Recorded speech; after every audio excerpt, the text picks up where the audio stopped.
Balikan natin ang reklamo ng residenteng binubulabog raw sa kalagitnaan ng gabi. Huli sa CCTV video na ito ang pambabato ng isang misteryosong lalaki sa bahay ni Manuelita sa May Kawayan, Bulacan.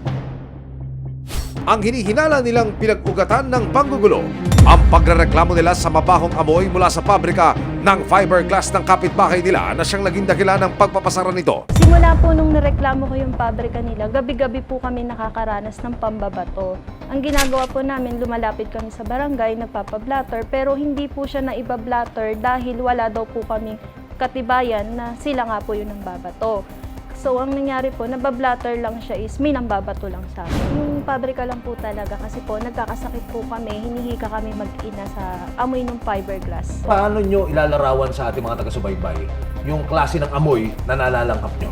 Nahihirapan po kaming huminga tuwing na lalanghap namin yung chemical na yun. Tapos yung pulbos po ng pinagrinderan ng fiberglass, bumabagsak po siya sa baba ng bahay namin. Sa resibong dala ni Manuelita, nakalagay sa permit ng pagawaan na retailer lang sila at hindi manufacturer ng motorcycle accessories. Balikan lang natin to sa barangay level. Ano na pagkasunduan ninyo sa pagitan ninyo at niyang pabrika na yan? Bali, stop operation po. Tapos nag-order po ang barangay na for closure na daw po at hindi na sila pwede mag-operate. Dahil sa sumbong ni Manuelita, pansamantalang ipinatigil ng barangay ang operasyon ng pabrika. Ang problema, ang pagsasara ng pabrika ang tila naging simula raw ng panggugulo kina Manuelita. May pagkakataon pa ngang sinugod daw sila ng isang trabahador ng pabrika. Bakit mo ginaganon? Ano ginaganon natin ta? Ano ka ginaganon? Ikaw ka pumapasok rin ba eh? Tapos yun, sumugod na yung tauhan na yon na si Arias. Nagalit po, nagwawala, binasag yung motor namin at ang sabi, pinagbibintangan daw po namin sila. Oho. Tapos nung nangyari po yun, pinablatter po namin yung riot na yon, nagpa-medical legal kami kasi natamaan po kami ng pambabato niya. Sa video, makikita ang isang lalaki sa harap ng bahay ni Manuelita na nakikipagtalo. Maya-maya pa maririnig na ang sigawan at murahan ng dalawang panig. Sumusugod ka nga, di ba? Sumusugod ka nga rito ngayon. Tapos sisigaw ka.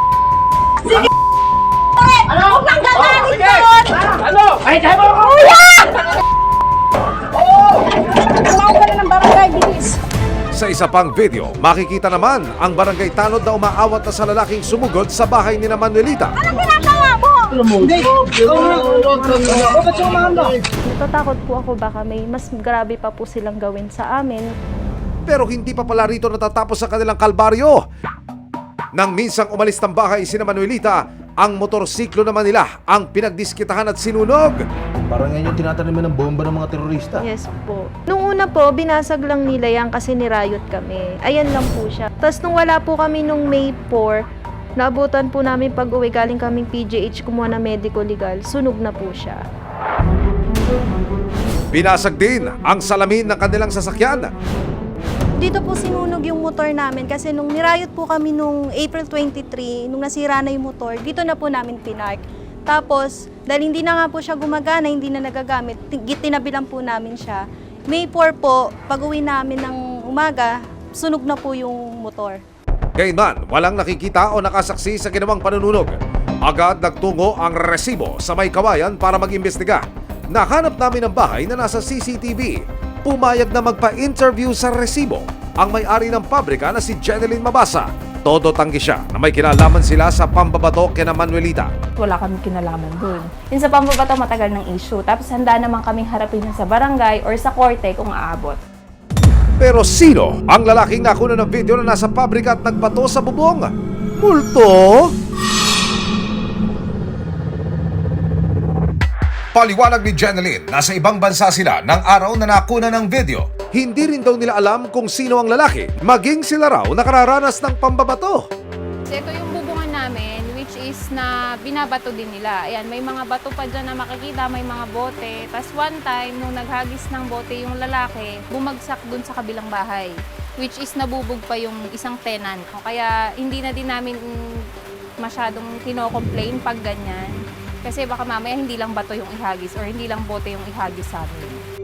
Paliwanag pa ni Jeneline na una na silang nag-usap sa barangay ni Manuelita. Dito ibinigay sa kanila ang reseta ng mga gamot ng mga taong nagkasakit dahil sa pabrika. Possible, siguro, pero hindi palagi. Kasi yung hangin, hindi namin kontrolado. Pero meron kaming proper ventilation sa taas. Kasi kung nakakasama yun or kung nakakamatay yun, ang una maapektuhan yung trabahador ko. Which is hindi, kasi cleared sila, may mga health card yung mga yun eh. Cleared sila, wala silang sakit sa baga or ano pa man. Sumunod rin daw sila sa order ng barangay na ipasara muna ang pabrika. Nito lang Miyerkules, nagkaharap na sa barangay ang magkabilang panig. Hindi naman sa tinatanggi, ang gusto ko lang is mapatunayan kung sino man yun. Kasi pwede ko naman sagutin yun sa kaso. Walang problema doon. Kung mapapatunayan naman po, wala namang problema po doon. Basta malinaw yung patibay nila na kung sino yung bumato, wala naman din problema. Kung iko-korte, wala rin problema para lang matapos na at wala na tayong discussion pang iba.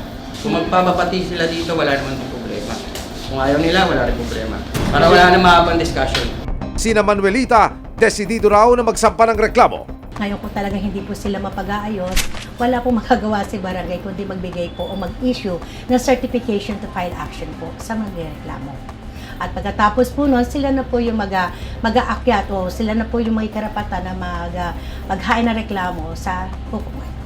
Handa naman daw itong harapin ng kabilang panig. Handa naman po kami sa mga ganyang kaso dahil meron din naman kaming counter na nambabato sila. Hindi lang naman, ito lang ang logic niyan eh. Walang mambabato kung hindi binabato. That's the logic. Napaka-basic. Diba? Hindi ka babatuhin kung wala naman ng babato. Diba? Yun lang naman yun. Nitong Huwebes, sinamakan ng resibo sina Manuelita sa May Kawayan PNP para i-report ang mga nangyaring panggugulo sa kanila. Nangako naman ng PNP na iimbestigahan nila ang pangyayari. Kung meron pong gulo na magkapitbahay, tawagan po agad ang police station or kung immediate yung pangangailangan ng tulong, nandyan din po yung mga barangay tanod na pwede din pong mag-assist. Payo pa ng PNP, i-report agad sa barangay o pulisya ang sino mang nagsisimula ng gulo sa komunidad. Kung hindi po sila magkakasundo sa lupon ng tagapamayapa ng barangay, ay pwede na po silang dumiretso dito sa amin at mag-file po tayo ng complaint sa piskalya. Kung identified at nandun yung tao, yung suspect. Bakit mo ginaganon?